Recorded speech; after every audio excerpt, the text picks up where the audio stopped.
Following the painful, untimely demise of the popular Nigeria upcoming, singer, musical artist, and a vocalist, Ifunanya Nwangene, Lucy, who passed on from a snake bite, the Nigerian 10th Senate, under the leadership of Senator Godswill Akpabio, has reacted to that very incident by sending out some prayers, to Federal Ministry of Health and NAFDAC. You can still recall when the 10th Senate sent prayers to their members, to their cabinet, when they sent some prayers to their bank account. And later, the Senate President had to withdraw that very statement. This time, they sent a prayer to Federal Ministry of Health alongside with NAFDAC, mandating them that going forward, they should ensure proper availability of snake anti-venom in all Nigerian hospitals to make it available, for emergencies, specifically for Nigeria and Nigerians. More now listen to that very proclamation or declaration from the Senate President. Prayer 2.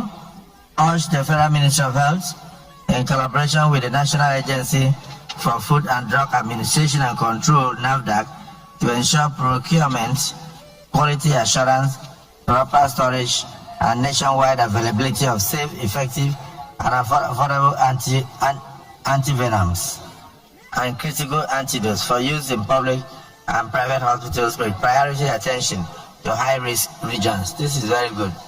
Don't in support of prayer to say aye. Don't again say nay. The ayes have it. Prayer. Well, I will start by commending the 10th Senate for reacting to that very issue, even though it has become very evident in Nigeria that we are more reactive than proactive. That is why a lot of lives have been lost in this country. If you look at insecurity, for example, we always wait. The government will always wait until there are more recorded, deaths in Nigeria, or maybe when external influences comes in, like America stepped in some time ago. That is when you begin to see them running helter-skelter, making some new laws and all of that. It is never the best way to tackle problem. You look at the root causes of problem when they are still very small, identify the root causes, and then nip the issue from the bud, and then put up countermeasures and corrective and preventive action so that it doesn't reoccur. But all the same, I commend the 10th Senate for taking that very bold step. However, there are several things to talk about. While I still insist that I still have some unanswered questions from the Federal Medical Center in Abuja that released a statement that the late Ifunanya was administered with anti-venom. I still ask that question. At what point was she administered the anti-venom? Was the anti-venom part of the intravenous fluid that they gave her? Was the fluid, was the drip given to her first, earlier, before they rallied around much later to get the anti-venom to, put them inside the drip? Or was she never administered at all with anti-venom, snake anti-venom at all? All of these questions collectively, goes to the pointer. At what point, how fast was the administration of this very anti-venom, carried out, to the late Ifunanya? Because Ifunanya to have passed on so suddenly, so fast, after she arrived at the hospital, hale and hearty, because the brother confirmed he was always on the phone with her on arrival to the hospital. These are some of the unanswered questions. And in my last video, I advised the family of Ifunanya to go for advanced forensic, study, forensic analysis. Though it will cost them money, go for advanced forensic analysis, go for immunological testing and advanced toxicological testing and analysis. Back them up with other microscopic tissue examination, and then go for other complex hyphenated analytical systems like liquid chromatography hyphenated to mass spectrometer, so that you can see the complexes, the fingerprint, the signatures of both the antivenom and the snake venom itself, the poison itself, the toxin itself from the cobra. You're going to see the complexes. All of these things will help you to know in clarity whether she was administered with that antivenom or not, and how long it took them, how far away before the antivenom was actually administered, if it was administered at all. Now, let's talk about the declaration or the prayers that was sent by the 10th Senate. You know, these are the fundamental problems we have in Nigeria. I've always said it earlier that we have a fire brigade approach to solving problems in Nigeria, and that is as a result of the type of people we have as leaders. The same cycle of politicians continue to recycle themselves in offices. Many of them do not have clue of emerging technologies, cutting-edge technologies, how to solve problems in contemporary society of today using the most advanced 21st or 22nd century technologies, and using hands-on technical experience acquired over time. Many of them does not have the required academic qualifications. They do not have the wit to solve some of our complex, the emerging problem that is coming up with the teeming population growth in Nigeria. Now, you have mandated hospitals, the Federal Ministry of Health, NAFDAC, to have a stockpile of anti-venom in every hospitals in Nigeria. Did you ever think about how these anti-venoms are being stored? Have you ever imagined or think about that? And that is where the fundamental problem lies. We do not have the infrastructure. You know what I mean? So if we want to begin to get to that level, we have to start from the foundational problem, which is making electricity available for Nigeria and Nigerians.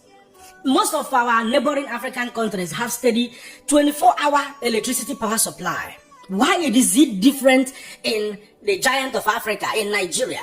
The same electricity that President Bola Ahmed Tinubu promised Nigeria, that if he doesn't give us a constant power supply, that we should not vote him in second tenure. Nobody is even holding him accountable for that.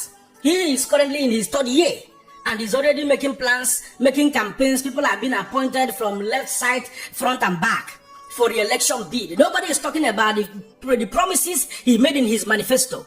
Now, anti-venom are proteins. These are antibodies. They are proteinous in nature. They are proteins. Their building block is amino acids. And these proteins are easily denatured. This anti-venom you see, according to historical statistics, even up to this present generation, anti-venom should be stored not less than between 2 degrees to 8 degrees.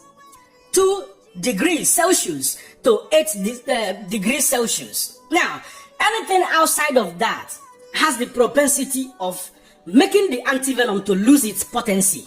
It will denature the protein, because the antibodies you see is made up of proteins, and proteins are made up of, the building block of proteins are amino acids. So when you handle this antivenom carelessly, even introducing some mechanical forces even in the handling and all of that, you can denature the protein.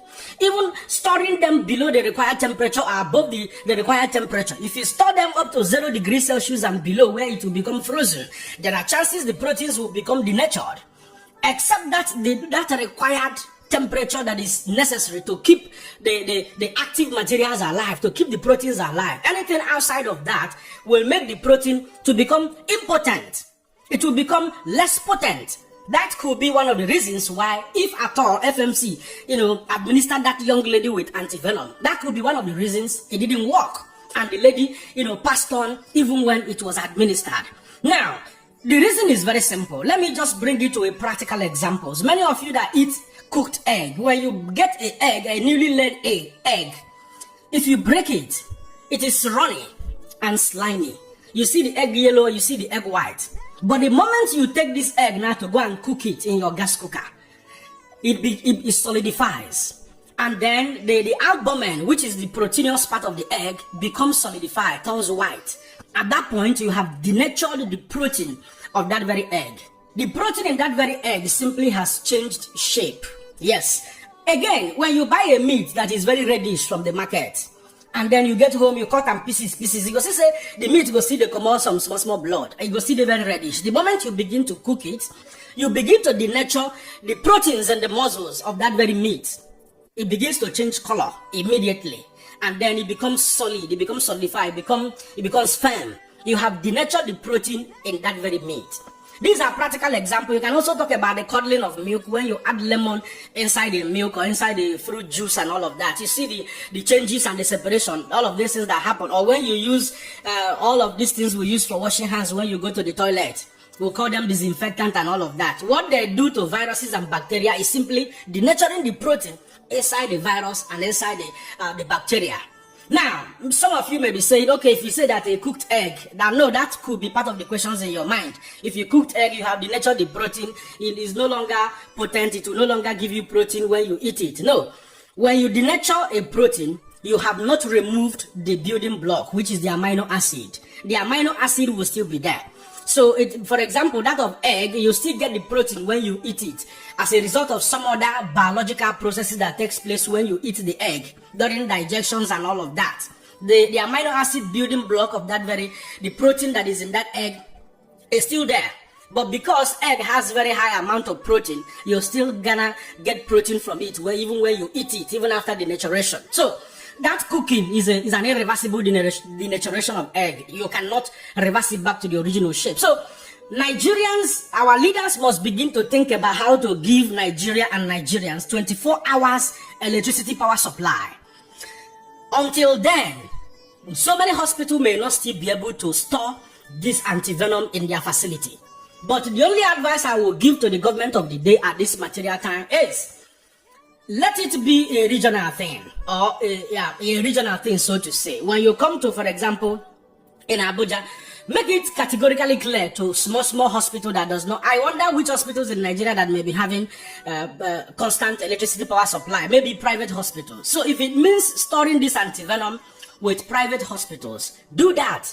But alert must be sent to other small hospitals within that region, within that area, that snake anti-venom is currently in so hospital. Put the name, put the phone number, put the emergency line, so that as soon as we have an emergency of a snake bite, they will reach out to the hospital immediately, and somebody will swing into action, go with a bike or with Uber and go get those things, well stored, and not just picking it up the same way you pick paracetamol from a pharmacy shop where you go to buy it. No, you pick it up still well stored, probably in some type of refrigerating containers or ice and all of that, to make sure that it maintains the optimum temperature requirement until you get to where it will be used. You know what I mean? So these are some of the things we'll begin to see. But when you see us criticize the government constructively, you think we hate them, or we don't hate nobody, bro.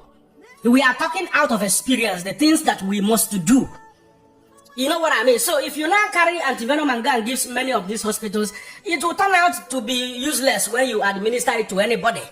I'm not a medical doctor, I've said it earlier, but during my master's degree, for example, in Germany, those years, I know I worked with a lot of proteinous complexes. When I was working, making research on alternative materials for cartilages, joints, for reconstructive surgeries, I work with a lot of protein complexes. I could still remember how handling of these proteins, temperature variations were affecting most of the analysis I was doing at the end of the day. And when you run your samples through some, hyphenated equipment, you don't get any result. You think some village people don't pursue you. Not be village people. It is a function of handling and temperature variation. So we must adequately address this issue. Otherwise, so many persons will still lose their lives. Somebody has sent me a DM with the moment I posted a video about that young girl, that an Air Force officer in Nigeria, in the same Abuja, passed on because she was bitten by a snake and she ran to the hospital and they couldn't administer anti-venom to her. And later she passed on. So this is the second occurrence now that is known to all of us. Now talk about how many that we are not even aware of. We know that medicine men, local herbalists and native doctors have the specialty in stopping the venom from working from unaliving people. But yet we must not rely on them, except if we want to mechanize what they are doing, digitalize their local venom, their local anti-venom and all of that. So we'll begin to look for a way on how to make it, readily available for people. If it means putting their hotline numbers at the hospital, since at this material time we don't have electricity, which is a shame to the largest black race in the world. Well, at this point, I sincerely hope, like I prayed before, that the good Lord will continue to rest the soul of Ifunanya Nwangene. I still maintain that her untimely demise is avoidable. It's something that could have been avoided, but unfortunately, at this point, I will allow you guys to be the judge. Don't forget to let me know what you think in the comment section and share this video. My other person, God bless you.